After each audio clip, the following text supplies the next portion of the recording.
If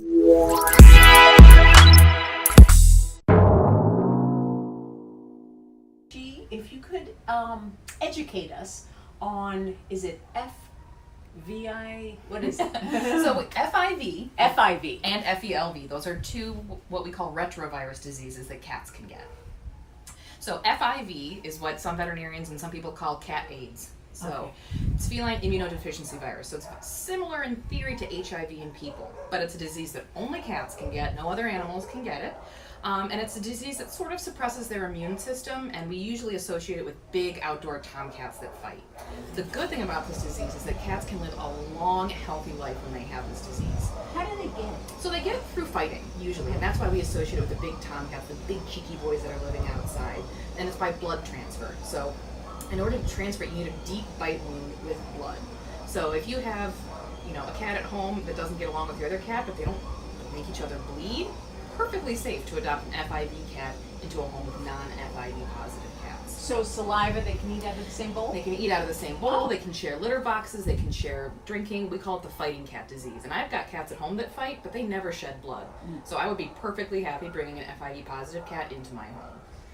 Feline leukemia, on the other story, the FELV, is a different story. So that's what we call the friendly cat disease. That's a disease that is spread more easily through saliva, through sharing litter boxes, through sharing food bowls. Oh. So that's a disease that it also suppresses their immune system. It doesn't usually cause cancer like the name leukemia makes you think, but it can make them very susceptible to other things like upper respiratory tract infections and things like that. So that's a disease that we don't really recommend that if someone has a feline leukemia negative cat at home that they adopt a feline leukemia positive cat because it is so easily transferred. Okay, so the feline leukemia, that sounds like both animals, if you're adopting two, they should both have it. Yes, absolutely. Okay, because it is so easily transferable. It is easily transferable. So, and these are cats that generally speaking have a shorter lifespan than your average healthy cat. They generally live about 2 to 3 years beyond the time of diagnosis. But cats usually make liars out of us, and I love it when they do because they can live longer than that and they can be really healthy as long as they live.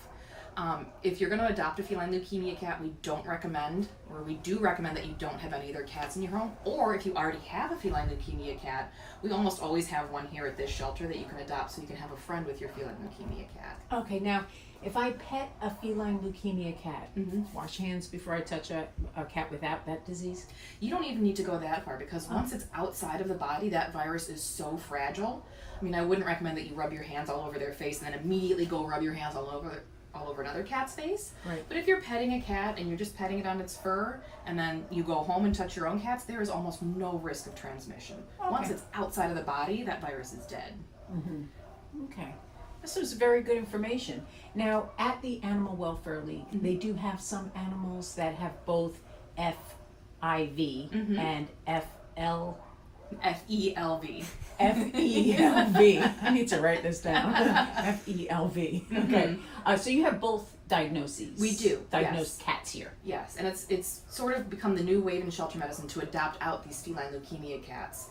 Back even 5 years ago when we found out that they were feline leukemia positive, it was just euthanasia, which broke a lot of veterinarians' hearts because you're looking at sometimes a really healthy cat and the test comes up positive and that decides their fate.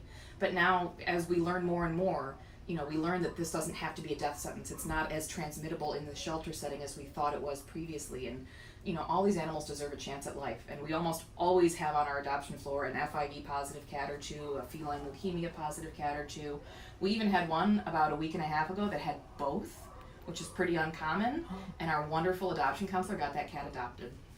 Wow. Yeah. That's a big one. Yeah. Okay. So we consider these cats, for the purposes of our Worrywart adventures, our furrywarts. Animals that might have a little worry or a little issue.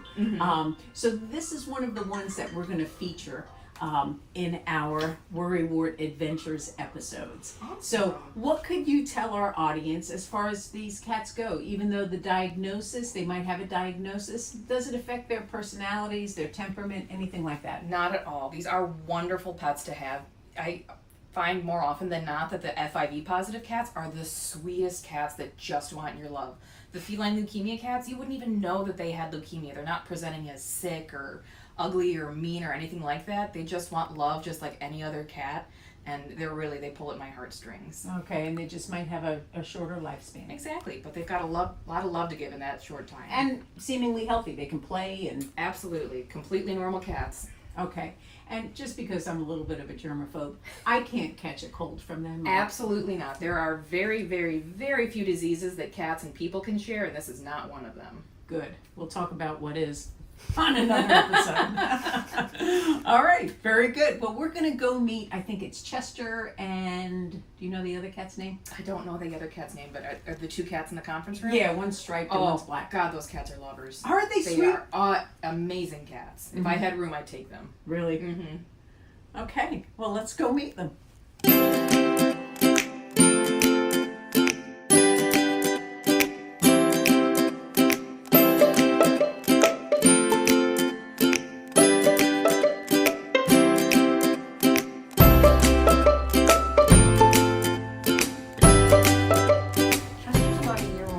Okay, who is Chester? Is he straight? That's this one. This is the lovey guy. Yeah. He's very affectionate. Yeah.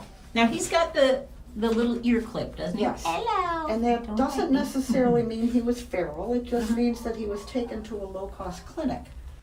Because that's what they do. They tip their ears so that if they were out in the outside, they would know that it had already been neutered and they didn't have to trap and neuter it and release it again.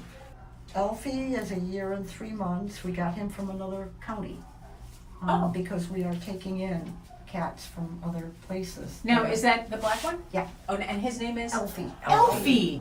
His name is Chester. Yep. That's Elfie. And Elfie. And they could go together.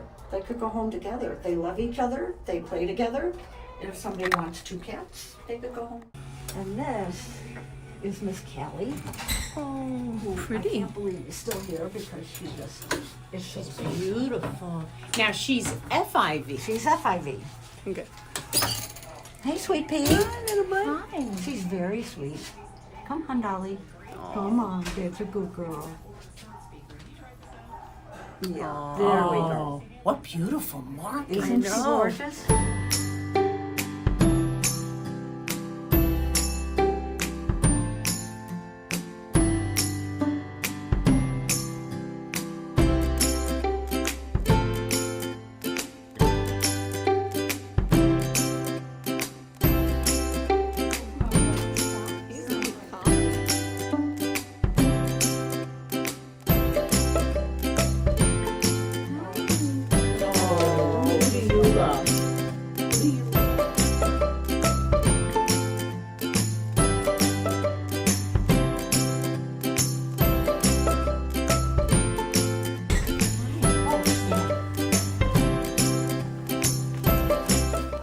Here we are with Winter. He's got FIV.